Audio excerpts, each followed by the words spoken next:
అత్రే నమః. సద్గురు త్యాగరాజు గురించి మనందరికీ తెలుసమ్మా. త్యాగరాజు ఎన్నో కీర్తనలు పాడారు, రాముని అనుగ్రహం కూడా పొందారు. ఆయన ఒకసారి శ్రీరంగం వెళ్ళారంట. చైత్ర మాసం ఉత్సవాలు చాలా అంగరంగ వైభవంగా జరుగుతూ ఉన్నాయి శ్రీరంగంలో. అప్పుడు రంగనాథ స్వామిని తేరు మీద పెట్టి, అంటే రథం మీద ఊరేగించే వాళ్ళంట. ఆ 4 మాలా వీధుల్లో తీసుకొస్తున్నారంట. రథంలో స్వామి వస్తూ ఉన్నారా, స్వామిని చూద్దామని మన త్యాగరాజ స్వామి వెళ్ళారు.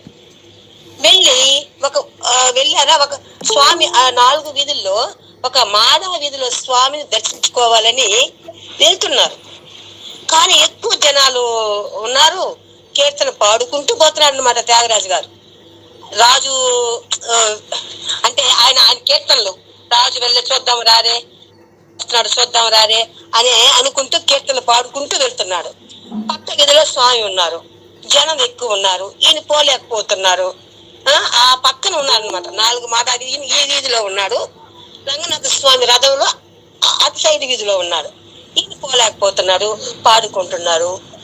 జనం చాలా ఎక్కువగా ఉన్నారు, వెళ్ళడానికి వీలు పడలేదు. త్యాగరాజు గారు 3వ వీధిలో ఉన్నారు, స్వామి వారు 4వ వీధిలో ఉన్నారు అనుకోండి. అప్పుడు త్యాగరాజు గారు జనంలో ఇరుక్కుపోయి ఉన్నా కూడా కీర్తన మాత్రం పాడుతూనే ఉన్నాడమ్మా, ఆపలేదన్నమాట. కీర్తన పాడుకుంటూనే ఉన్నాడు ఆ జనంలో ఇరుక్కుపోయినా కూడా.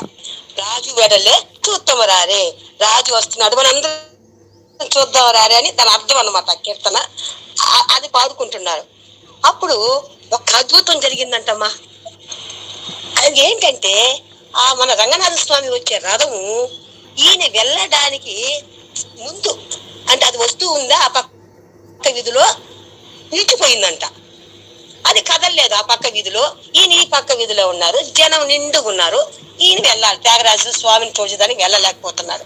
అప్పుడు ఆ రథం అక్కడే ఆగిపోయిందంట. ఎంతమంది లాగినా కూడా రథం కదలలేదంట.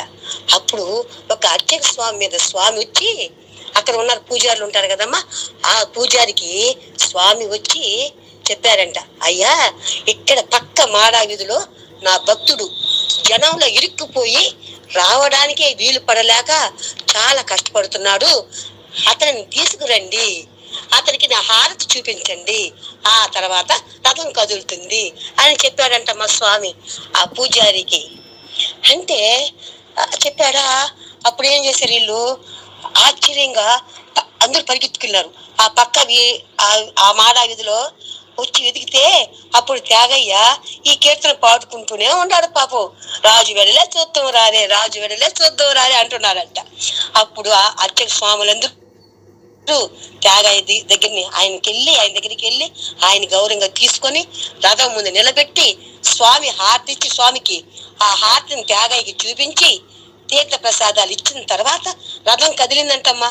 ఇది చాలా సంవత్సరాల క్రితం నిజంగా శ్రీరంగంలో జరిగిందంట. అంటే మీరు ఇప్పుడు అంటున్నారు కదా నామ సంకీర్తనకి ఎంతమంది తరించారో, ఆయనకి ఎంత ఇదయిందోనని అది గుర్తుకొచ్చి చెప్పానమ్మా ఈరోజు.